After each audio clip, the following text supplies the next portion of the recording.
com o acúmulo anual de casos de crimes cometidos por criminosos liberados das cadeias para saidinhas de fim de ano, cujos resultados nesta temporada incluíram a morte de um jovem policial militar, parlamentares e cidadãos questionaram por que os projetos para acabar com a saidinha não avançam no Congresso. O senador Magno Malta divulgou um áudio noticiando que já assinou um requerimento de urgência para o projeto que acaba com a saidinha de criminosos em feriados. Malta disse: assinei o requerimento para que a proposta para dar fim à saidinha vá direto para o plenário, para que nós possamos estancar essa loucura criminosa, que é privilégio para quem cometeu crimes brutais contra a sociedade e que sai para delinquir. O senador apontou que muitos não voltam à cadeia e continuam a delinquir e ainda são defendidos pelos autoproclamados defensores dos direitos humanos. Ele disse: vimos aí agora o assalto de um policial e com a defesa de gente dos direitos humanos, com a defesa de vários segmentos da sociedade, que o bandido está certo e a desigualdade social, e mais um policial morto em trabalho defendendo a sociedade. A saidinha precisa acabar. O senador Jorge Seif Júnior disse: no Senado vamos defender mudança na lei, reformulando e até suprimindo direitos que, a pretexto de ressocializar, estão servindo como meio para a prática de mais e mais crimes. Saidinha tem que acabar. O deputado estadual Rogério Barra disse: o policial militar Roger Dias, de 29 anos, foi vítima de um presidiário em saidinha de Natal. O sargento deixa esposa e um filho de 9 meses de idade. Saidinha é um escárnio com todos os brasileiros. Quantos ainda precisam morrer para o Senado Federal pautar o projeto? O empresário Marcelo de Carvalho, dono da Rede TV, disse: o simples fato de existir essa saidinha demonstra o quão doente a nossa sociedade está. Pergunte para a família das vítimas dos bandidos da última saidinha se é bom discutir. Fundo do poço. O deputado estadual Bruno Engler pediu que o fim da saidinha seja prioridade no Senado Federal. A deputada Júlia Zanata comparou o tratamento dado a criminosos condenados àquele que é oferecido a presos políticos e afirmou: 5 meses e nenhuma resposta. Enquanto assassinos, traficantes e bandidos do pior tipo foram autorizados a sair da prisão pela saidinha temporária, causando terror nas ruas, como no caso do a sangue frio do policial em Minas Gerais, Silvinei Vasquez passa seu aniversário atrás das grades e sem respostas. Visitei o Silvinei na Papuda ano passado e pude mais uma vez ver de perto o que a prisão faz com homens de bem. Na época, ele já havia perdido 7 quilos por falta de alimentação adequada e já estava sofrendo muito com o afastamento da família e pelos danos causados em sua vida por conta da perseguição política. Se a prisão naturalmente tem um efeito psicológico muito grande nas pessoas, imagina quando o indivíduo sabe que é inocente. Silvinei Vasquez possui um histórico exemplar de profissionalismo na PRF e sempre esteve disposto a cooperar com o judiciário. Seu crime, entre aspas, para os detratores, foi cumprir sua função com honra. Por que a insistência interminável nessa prisão preventiva? Estão querendo forçar delações? Precisamos orar muito por Silvinei e pelos 70 patriotas do 8 de janeiro que permanecem presos, para que não tenham o trágico destino do Clezão. Não nos calaremos diante das injustiças e abusos que estão acontecendo no país. Seguiremos ouvindo os presos políticos, denunciando os abusos e buscando soluções para que o Estado democrático de direito seja restabelecido no Brasil. Democracia relativa não é democracia. Esses tempos sombrios deverão passar. Ao comentar o caso, a especialista em educação Paula Marisa relatou casos terríveis e explicitou os entraves criados à tramitação de um projeto de lei.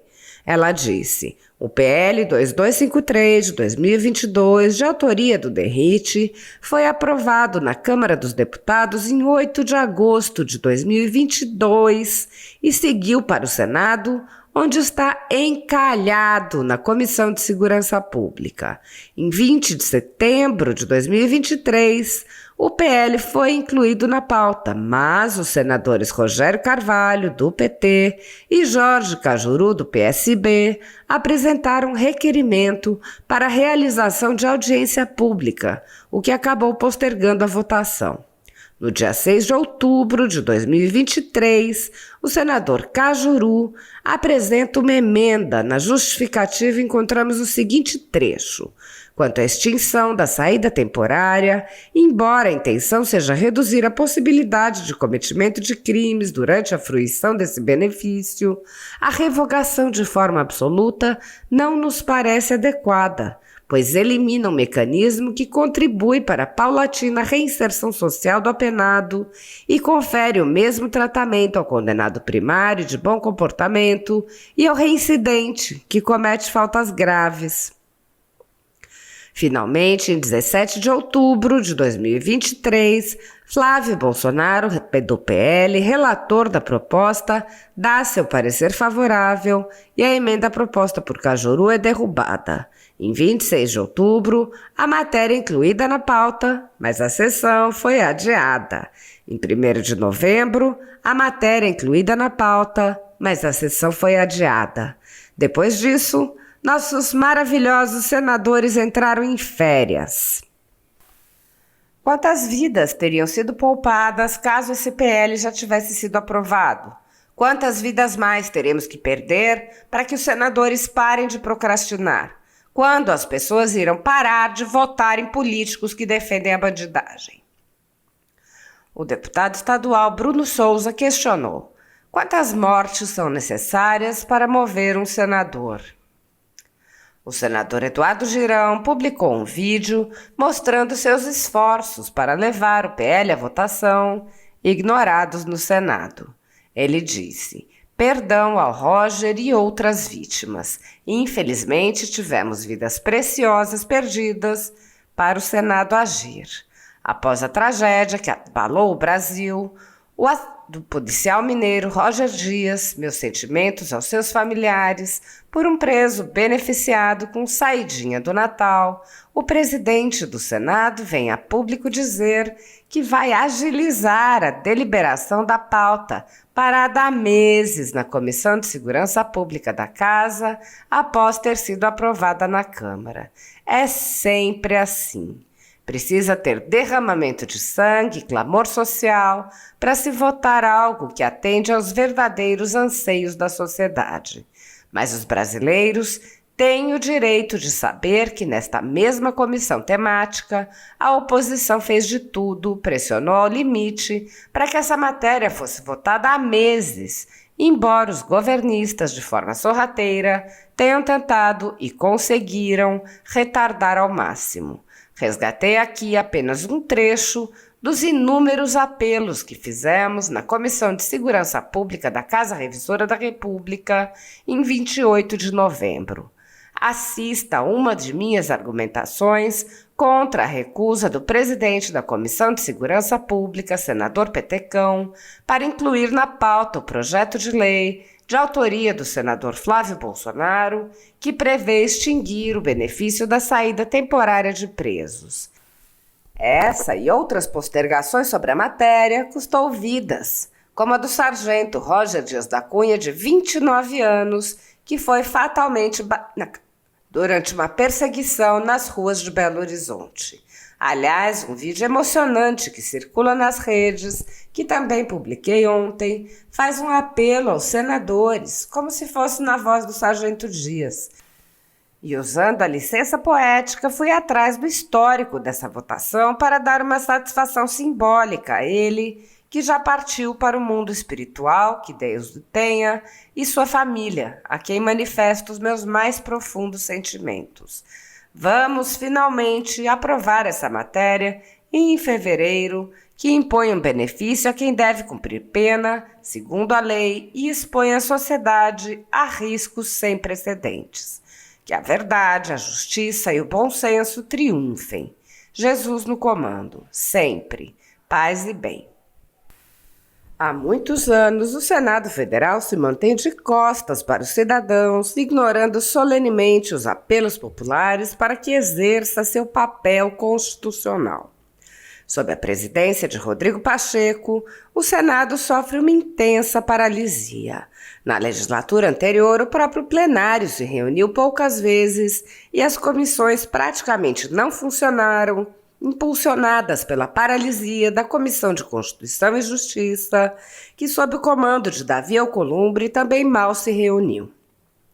Por ocasião da eleição da presidência para a nova legislatura, os cidadãos se manifestaram e uma petição contra a recondução de Pacheco teve mais de 500 mil de assinaturas. Sob a condução de Pacheco, não houve qualquer reação contra a invasão das atribuições do Legislativo pelo Supremo Tribunal Federal, que passou a legislar ou suspender leis que tinham sido elaboradas e aprovadas por aquele poder. O presidente da Casa, que é também o presidente do Congresso, não agiu para proteger as prerrogativas dos parlamentares, que vêm sendo violadas em inquéritos secretos conduzidos nas cortes superiores. Pacheco também é alvo de críticas porque o Senado vem se omitindo em cumprir seu dever constitucional de promover o controle dos atos de ministros das cortes superiores.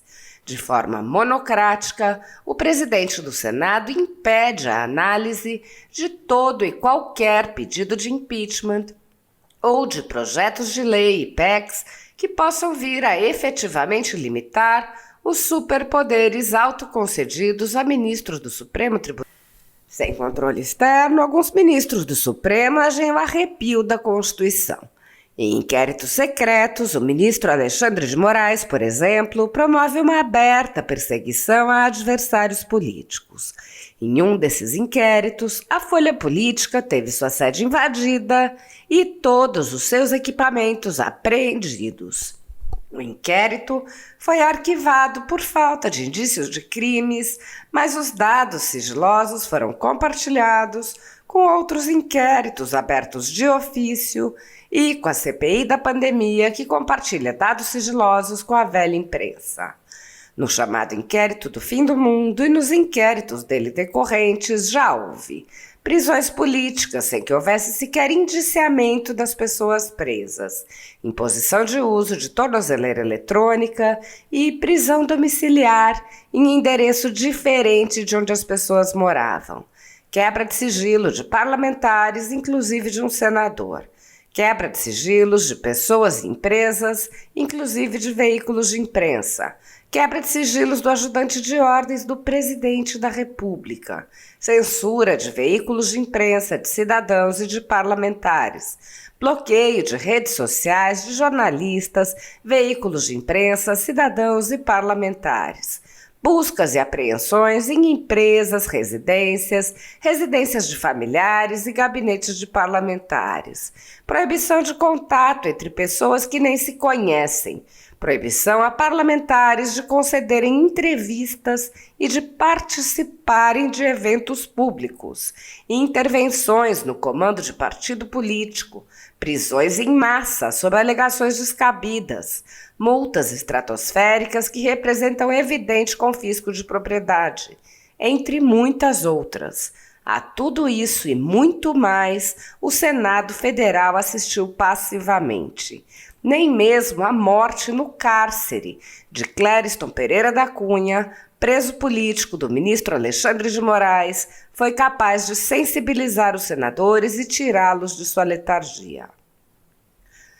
Sem justificativa jurídica, o ministro Luiz Felipe Salomão, ex-corregedor do Tribunal Superior Eleitoral, confiscou toda a renda da Folha Política e de outros sites e canais conservadores para impedir suas atividades. A decisão teve o aplauso e o respaldo dos ministros Luiz Roberto Barroso, Alexandre de Moraes e Edson Fachin. Há mais de 30 meses, Toda a nossa receita é retida sem justificativa jurídica. Se você apoia o trabalho da Folha Política e pode ajudar a impedir o fechamento do jornal, doe qualquer valor à empresa Raposo Fernandes através do Pix, utilizando o QR Code que está visível na tela ou o código ajude@folhapolitica.org. Caso não utilize Pix, há a opção de transferência bancária para a conta da empresa Raposo Fernandes, disponível na descrição deste vídeo e no comentário fixado no topo. Há mais de 10 anos, a Folha Política vem mostrando os fatos da política brasileira e dando voz a pessoas que o cartel midiático quer calar. Pix ajude@folhapolitica.org. Assista. Essa pauta que ele está pedindo, esse projeto de lei da saidinha que ele está pedindo, já entrou na pauta algumas vezes. Entrou na pauta. Eu recebi, as mesmas pessoas que o senhor recebeu, essas entidades de direitos humanos, inclusive, eu recebi no gabinete também. É um direito que ele tem de colocar o projeto dele, que estava inclusive pautado, tem emenda para ser oferecida, teve audiência pública. Teve audiência pública já. Então, quer dizer, é só pautar para votar no voto, ganha no voto, perde no voto, ainda vai para outras comissões. Eu lhe peço que esse tipo de situação fica feio, né? Fica feio por uma comissão que está fazendo um trabalho bacana desde o começo, que o senhor assumiu aqui. O senhor já conseguiu adiantar vários projetos. Agora, quando segura projeto de lei e requerimento... Na última saidinha de Natal, 250 presos não retornaram aos presídios só no Rio de Janeiro. Isso mesmo, 250 bandidos, alguns deles chefes do tráfico de drogas, portanto de alta periculosidade, não voltaram para a cadeia. É um desrespeito com as vítimas desses criminosos. Saidinha incentiva a fuga das cadeias e não ajuda a reintegração dos presos. Sou o relator, na Comissão de Segurança Pública do Senado, do projeto de lei que acaba com as saidinhas. Já apresentei o relatório há meses, está pronto para ser votado, mas a base de apoio ao Lula, principalmente senadores do PT, estão usando todos os artifícios regimentais para impedir a votação dele. Alguma surpresa para você o fato de o PT ser a favor das saidinhas? Em 2024, nós da oposição vamos priorizar a aprovação desse projeto para proteger as vítimas e a sociedade, e não os bandidos.